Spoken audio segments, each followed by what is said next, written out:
Oke,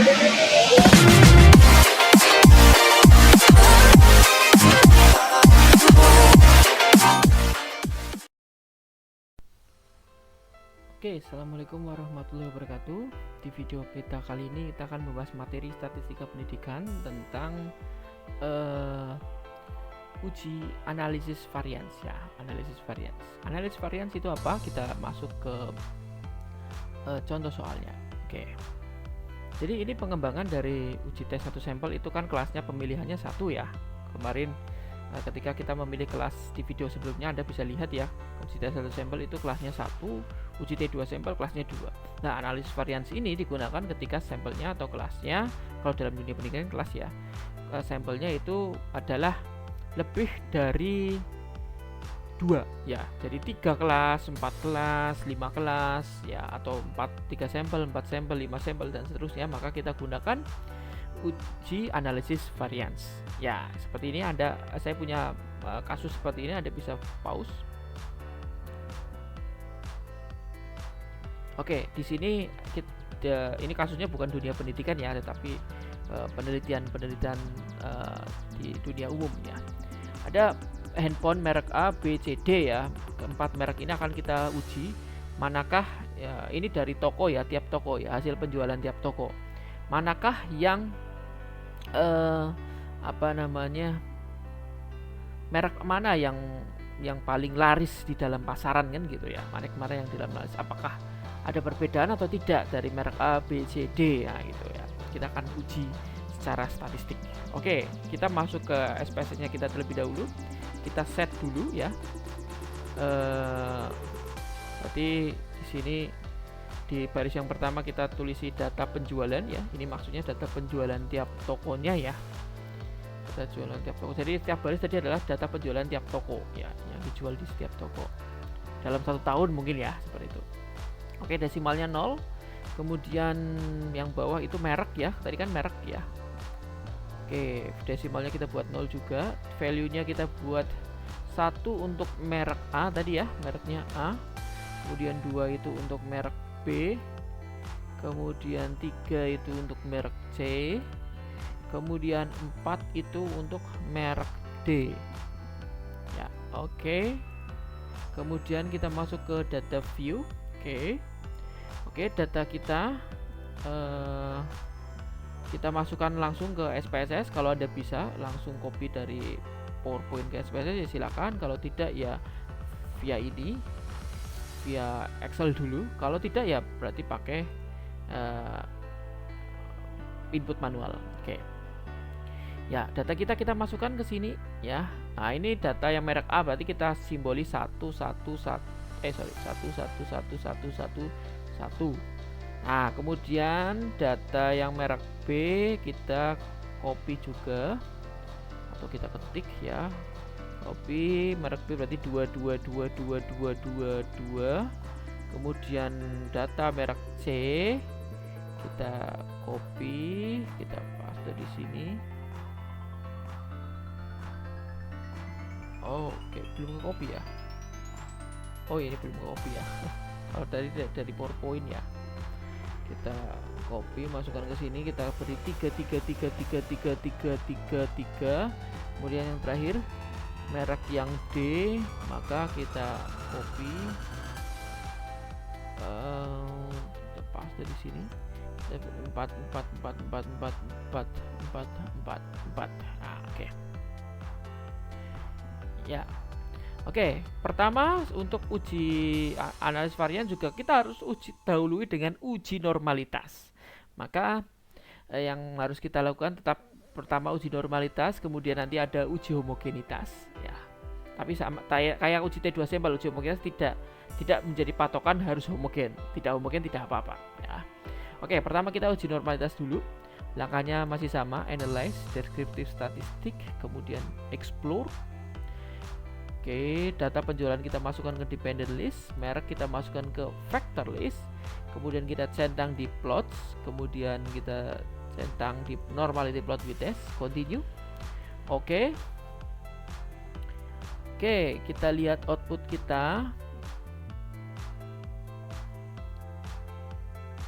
Oke, masih belum keluar. uji normalitas. Oke, kita lihat apa kriterianya. Kalau lebih dari sama dengan 0,5 maka handle yang diterima berarti normal ya. Kita lihat nilai signifikansi kita itu 0,200 semua. Artinya 0,200 itu lebih dari 0,05. Artinya apa? Karena lebih dari 0,05 maka handle yang diterima berarti data berdistribusi normal. Jadi baik kelas merek A, merek B, merek C, merek D itu datanya semuanya berdistribusi normal. Jadi semuanya normal. Sudah aman? Oke. Kalau sudah keempat sampel kita sudah aman, maka kita lanjut ke uji variansnya. Oke. Ya, tetapi pertama uji homogenitas terlebih dahulu, ya. Oke, untuk menentukan nanti seperti apa. Oke. Langkahnya untuk uji varians ya. Uji homogenitas dan varians sama seperti uji T2 sampel, yaitu berbarengan. Anda sekali klik nanti akan muncul dua output, yaitu uji homogenitas dan uji variansnya, analisis variansnya ya. Satu kali melakukan uji langsung dua output, nanti output uji homogenitas dan output untuk ANOVA-nya. Oke. Langkahnya adalah analyze, kemudian compare mean, kemudian one way ANOVA. Data kita masukkan ke dependent list, merek kita masukkan ke vector, kemudian di option ya, Anda klik option, Anda centang di descriptive dan homogeneity of variance test. Ini penting, nanti kita bisa melihat nilainya. Descriptive dan homogeneity of variance test. Kalau ini nggak dicentang nanti uji homogenitasnya nggak keluar. Khusus untuk yang ANOVA ini harus dicentang. Oke, continue. Kemudian kita klik post hoc dulu. Nah, kita centang di equal variance assumption-nya menggunakan uji LSD dan equal variance not assumption-nya menggunakan uji Tamhen. Satu aja, nggak usah dicentangi semua. Jadi nanti kalau homogen, nanti kita lihat uji lanjutnya menggunakan LSD. Tapi kalau tidak homogen, maka kita gunakan Tamhen. Continue, kemudian oke. Oke, pertama yang akan kita lihat adalah ini. Homogeneity of variance testnya itu adalah 0,074. Artinya ketika kita melihat di kriteria kita lebih dari 0,05, artinya variansnya adalah homogen. Berarti varians dari merek A, B, C, D itu homogen. Jadi nanti kalau ada uji lanjut, berarti kita harus melihatnya di LSD. Tadi kan kita milih untuk homogen LSD. Kalau yang non homogen, tidak homogen itu adalah Tamhen ya, Tamhen. Oke. Berikutnya adalah analisis variansnya. Ya, ini. Handle-nya itu adalah mu1 sama dengan mu2 sama dengan mu3 sama dengan mu4. Artinya keempat merek itu data penjualannya sama rata-ratanya. Tapi kalau yang diterima H1 berarti ada yang berbeda. Nah, kalimat ini maknanya adalah ada yang berbeda. Kita nggak tahu yang berbeda itu di merek A ke B, merek A ke C, atau merek B ke D lah. Nanti kita akan uji lanjut kalau yang diterima H1. Tapi kalau yang diterima di data kita itu adalah H0, maka sudah, kita tidak perlu uji posok atau uji lanjutnya. Jadi uji posok dilakukan ketika yang diterima H1. Oke, kita lihat hasil output SPSS kita dari tabel ANOVA. Ternyata nilai signifikansi kita adalah 0,001. Berarti dia itu kurang dari 0,05.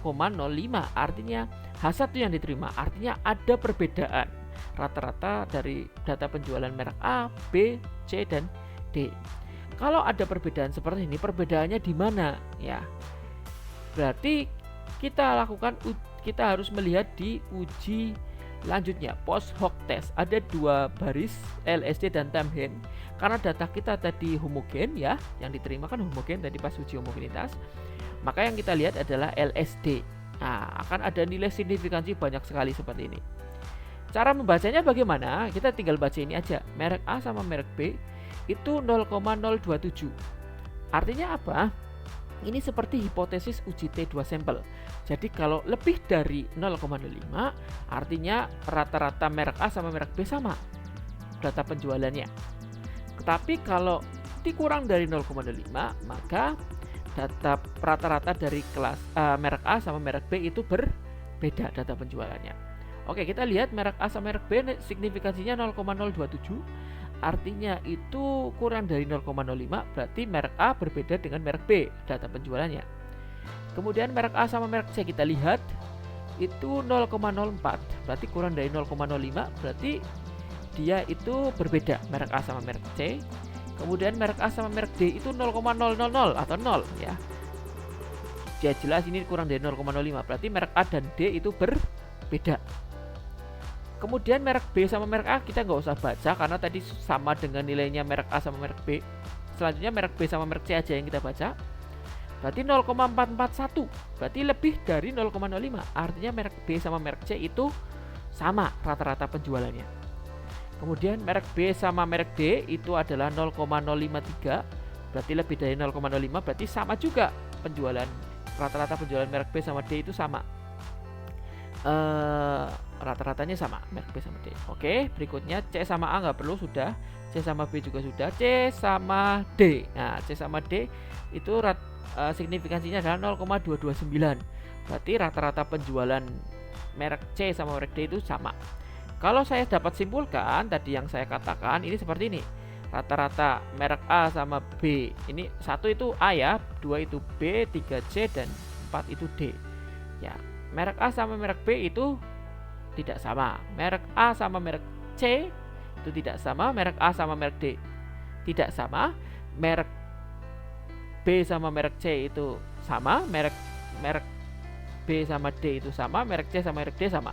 Kalau kita dapat simpulan seperti ini, secara intuisi kita bisa ambil simpulan bahwa ternyata merek B, C, dan D itu sama. Nah, kita lihat dari 3 hasil ini. Dan merek A itu berbeda dengan tiga-tiganya. Nah, ini simpulan kita. Nah, sekarang B sama C sama D itu sama ya rata-ratanya, tapi merek A berbeda. Nah, merek A ini kan ada di atasnya apa di bawahnya si 3 merek ini? Nah, kita lihat di output SPSS yang bagian deskriptif. Ternyata merek A itu minnya adalah 47,3. Merek B itu 41,1, merek C 39, merek D 35,7. Jadi merek B, C, D walaupun berbeda ya minnya rata-rata, tapi dianggap sama secara statistik. Sedangkan merek A itu lebih dari tiga-tiganya ini karena tadi tidak sama ya. Jadi merek A itu penjualannya lebih bagus daripada merek B, merek C, dan merek D. Sedangkan tiga-tiganya merek B, merek C, merek D itu sama. Oke, itu penjelasan tentang analisis varians kita untuk video kita hari ini. Jika Anda ada pertanyaan bisa tanyakan di kolom komentar, nanti saya akan jawab ya. Kemudian jika Anda suka dengan video ini jangan lupa like video ini.